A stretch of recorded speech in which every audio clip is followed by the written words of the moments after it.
สวัสดีครับขอต้อนรับเข้าสู่การเจาะลึกข้อมูลของเราในวันนี้นะครับผมรับหน้าที่ดำเนินรายการแล้วก็วันนี้ผมอยู่กับผู้เชี่ยวชาญที่จะมาช่วยเราแกะรอยเรื่องที่น่าสนใจมากๆเรื่องหนึ่งครับสวัสดีค่ะ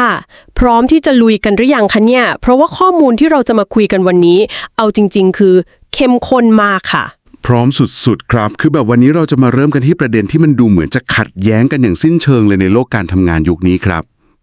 ยังไงคะคือลองนึกภาพตามข้อมูลจากแหล่งที่เราได้มานะครับมันมีภาพวาดภาพหนึ่งที่ทรงพลังมาก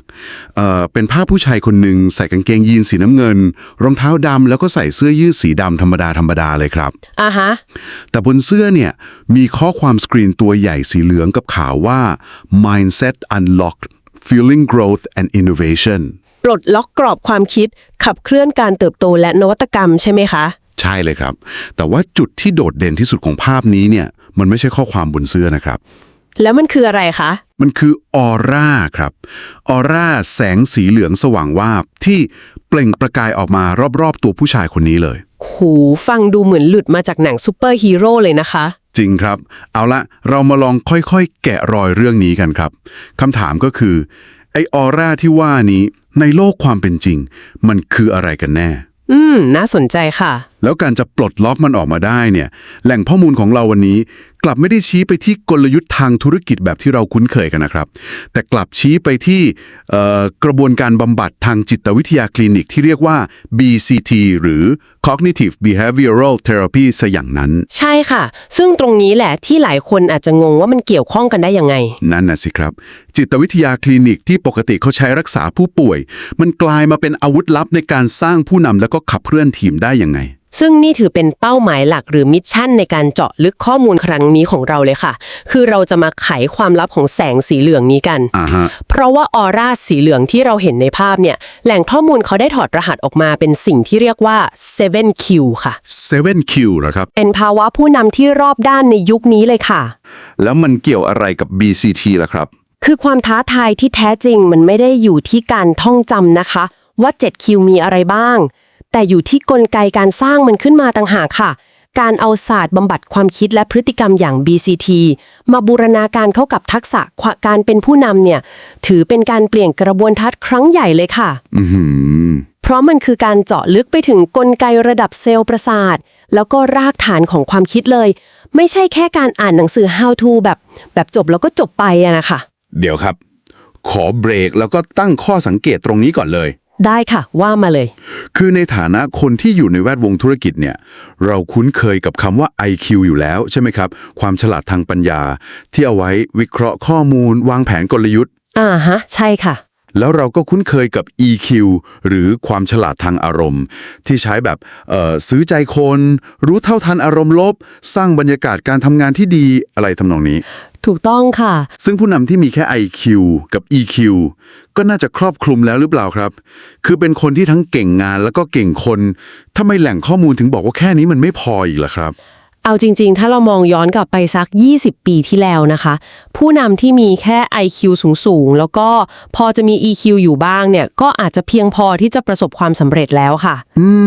แต่ถ้าเราลองเชื่อมโยงเรื่องนี้กับภาพใหญ่ของโลกยุคปัจจุบันเนี่ยปัญหามันซับซ้อนขึ้นมากเลยนะคะโครงสร้างปัญหาทางธุรกิจมันเปลี่ยนไปแบบสิ้นเชิงเลยเช่นยังไงบ้างครับสมมุติว่าองค์กรเจอกับวิกฤตเศรษฐกิจระดับโลกหรือว่า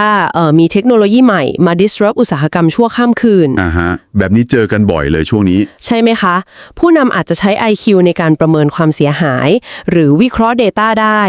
แล้วก็อาจจะใช้ EQ ในการปลอบใจลูกน้องได้ครับแต่ถ้าผู้นำคนนั้นขาด AQ หรือ adversity quotient ซึ่งก็คือความฉลาดในการฝ่าฟันอุปสรรคไม่ยอมแพ้ต่อปัญหาเนี่ยแล้วก็ขาด AQ หรือ optimist quotient ความฉลาดในการมองโลกในแง่ดีท้ายที่สุดแล้วเขาอาจจะท้อแล้วก็ถอดใจปิดบริษัทไปเลยก็ได้นะคะโอ้โหจริงด้วยเพราะ IQ มันบอกแค่ว่าตัวเลขเราขาดทุนนะส่วน EQ ก็บอกแค่ว่าตอนนี้ทุกคนในทีมกำลังรู้สึกเสียใจแต่ตัวที่จะบอกว่าเราจะพลิกเกมนี้ยังไงหรือจะหาคุณค่าจากผลงานตอนนี้ได้ยังไงมันคือ AQ กับ OQ ค่ะโอ้โหเห็นภาพเลยครับคือพอคุณอธิบายกลไกการทำงานร่วมกันของมันแบบนี้เนี่ยผมนึกถึงการอัปเกรดสเตตัสตัวละครในเกมแนว RPG เลยครับ ว้าว เปรียบเทียบยังไงคะเนี่ยน่าสนใจ คือมันเหมือนกับว่าถ้าเราเป็นผู้เล่นที่เอาพอยต์ทั้งหมดไปเทอัปเกรดให้ค่าความฉลาดหรือ IQ เนี่ยเต็มหลอดเลย เพื่อเอาไปร่ายเวทมนต์หรือวางกลยุทธ์ อ่าฮะ แต่เราดันปล่อยทิ้งค่าพลังกายหรือค่าความยืดหยุ่นทางจิตใจไว้ที่ศูนย์เลย อือหือ ตัวละครนี้จะกลายเป็นสิ่งที่ในวงการเกมเขาเรียกว่า glass cannon หรือปืนใหญ่แก้วครับ ปืนใหญ่แก้วคือเปราะบางเหรอคะ พอลงสนามจริงแล้วโดนบอสโจมตีสวนกลับมาแค่ทีเดียวเนี่ยแตกสลายทันทีเลยครับ ภาวะหมดไฟหรือเบิร์นเอาท์ถามหาทันที แบบนี้ใช่ไหมครับกลไกของมัน โหยเป็นการเปรียบเทียบที่เห็นภาพชัดสุดๆไปเลยค่ะ ผู้นำแบบปืนใหญ่แก้วนี่แหละค่ะ คือภาพสะท้อนขององค์กรที่เปราะบางในยุคนี้เลย อ่ะฮะ ซึ่งนอกจากมิติภายในตัวผู้นำอย่าง AQ กับ OQ แล้วนะคะ มันยังมีมิติภายนอกที่ต้องใช้จัดการกับทีมด้วยค่ะ ยังมีอีกเหรอครับ มีค่ะ ตัวต่อไปคือ UQ หรือ Unity Quotient ความฉลาดในการสร้างความสามัคคี ลดการแบ่งพรรคแบ่งพวกค่ะ สำคัญมาก แล้วก็ยังมี CQ หรือ Creativity Quotient ความฉลาดทางความคิดสร้างสรรค์ การกล้าทดลองทำสิ่งใหม่ๆ เพื่อขับเคลื่อนนวัตกรรมค่ะ ครบ7หรือยังครับเนี่ย ยังค่ะ ตัวสุดท้ายพลาดไม่ได้เลยคือ PQ หรือ Play Physical Quotient ค่ะ เพลย์ที่แปลว่าเล่นเหรอครับ ใช่ค่ะ ความฉลาดจากการเล่น หรือทางกายภาพ การรู้จักผ่อนคลาย สร้าง work life balance รวมไปถึงความพร้อมทางร่างกายด้วยค่ะ ทั้งหมด 7 คิวนี้แหละค่ะ คือแสงออร่าที่หลอมรวมกันในภาพ และตรงนี้แหละครับที่มันน่าสนใจมากๆ มีจุดไหนน่าสงสัยคะ คือโอเค ในเชิงทฤษฎีเนี่ยการมีครบทั้ง7คิวมันคืออุดมคติของผู้นำที่ไร้เทียมทานเลยนะครับ แต่ในความเป็นจริงเนี่ย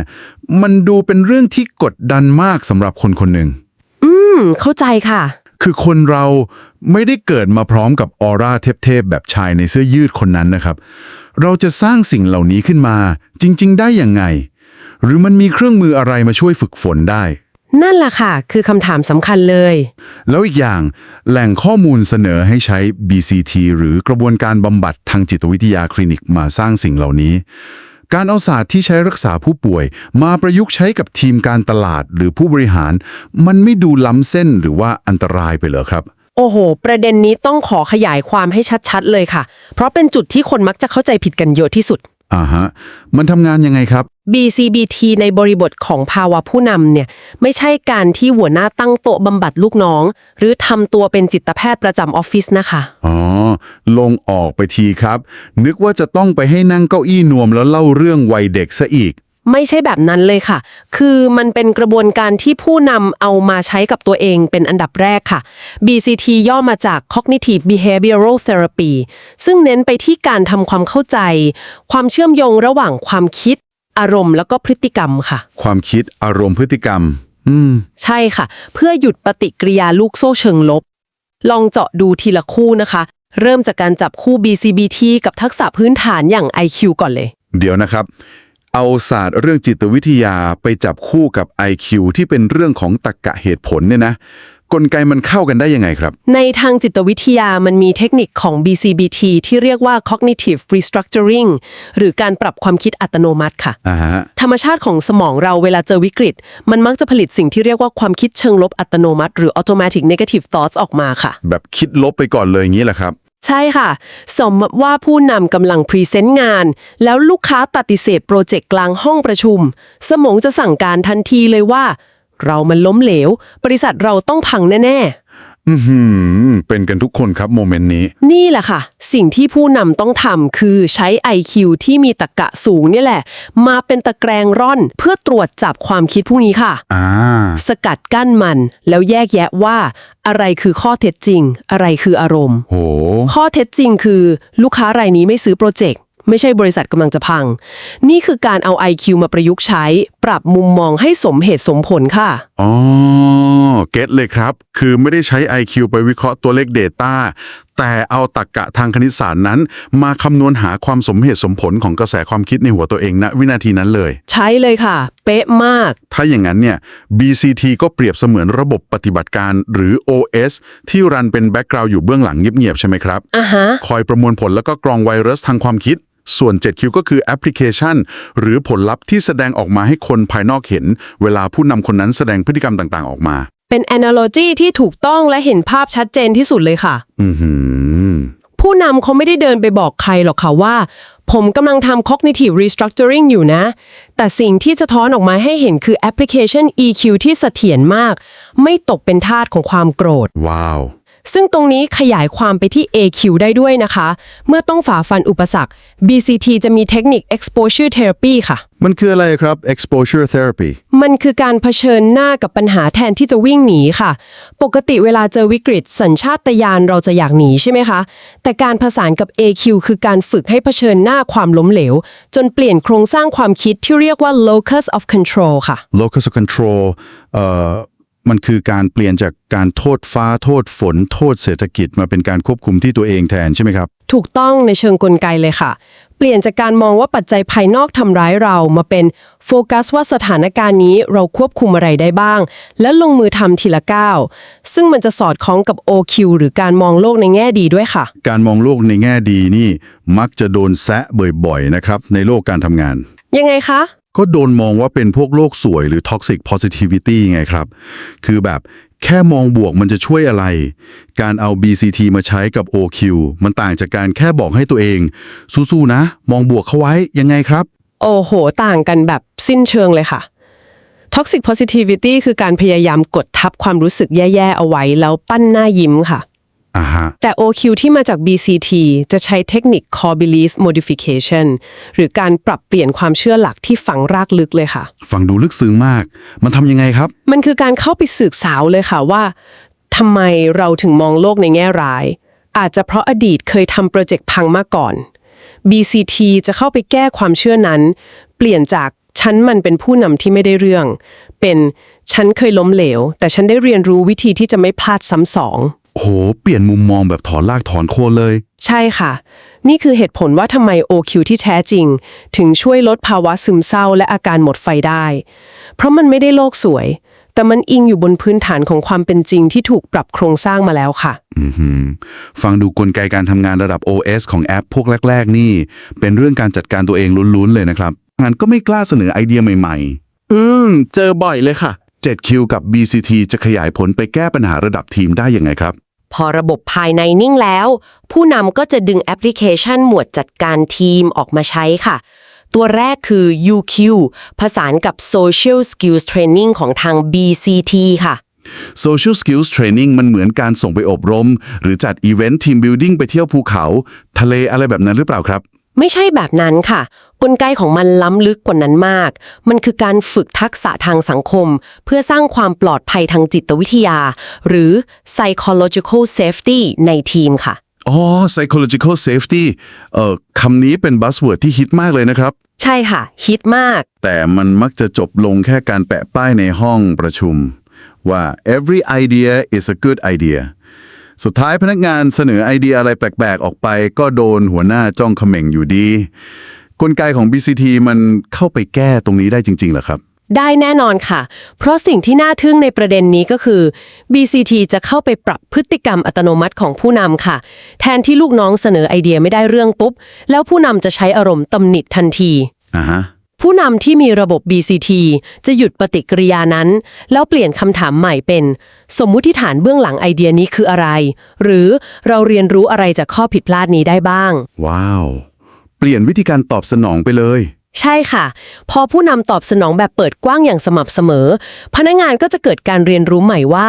พื้นที่ตรงนี้มันปลอดภัยจริงๆ การลองผิดลองถูกจะไว้ถูกลงโทษค่ะ โหเจ๋งมากครับ แล้วพอมันเกิดความปลอดภัย มันก็จะไปปลดล็อกคิวตัวถัดไป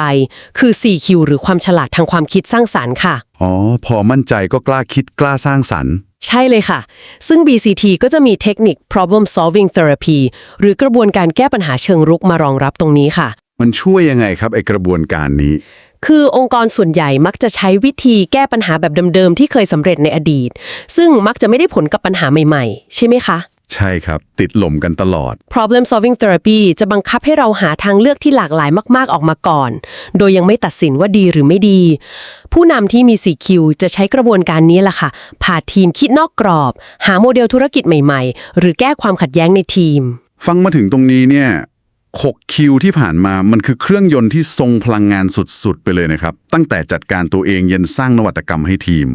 ใช่ค่ะทรงพลังมาก แต่มันมีจุดหนึ่งครับที่ผมว่าผมรู้สึกว่ามันย้อนแย้งกับข้อความบนเสื้อยืดแบบสุดๆเลย เอ๊ะ ข้อความไหนคะ ก็ที่เสื้อเขียนว่า fueling growth and innovation ขับเคลื่อนการเติบโตและนวัตกรรมนะครับ อ่ะฮะ แล้วมันย้อนแย้งยังไงคะ คือในบริบทธุรกิจเนี่ยการจะเติบโตได้มันแปลว่าต้องเหยียบคันเร่งให้มิด ต้องขยันทำงานหนัก100 ชั่วโมงต่อสัปดาห์ แต่คิวตัวสุดท้ายที่เรายังไม่ได้พูดถึงคือ PQ ที่ย่อมาจาก play หรือการพักผ่อนคลายร่างกาย การปลดล็อกให้บริษัทโตเนี่ยมันไปเกี่ยวกับการเล่นหรือการพักได้ยังไงครับ มันไม่ขัดกันเลยครับ เป็นการตั้งคำถามที่เฉียบขาดมากค่ะ แล้วจะบอกว่านี่คือหลุมพรางที่ผู้นำยุคเก่าตกลงไปตายกันเยอะที่สุดเลยค่ะ ยังไงครับเนี่ย การตะบี้ตะบันทำงานหนักโดยไม่สนใจ PQ เนี่ยคือการทำลายโครงสร้าง 6Q ที่สร้างมาทั้งหมดทิ้งเลยนะคะ โหขนาดนั้นเลย ค่ะ ในมุมของ BCT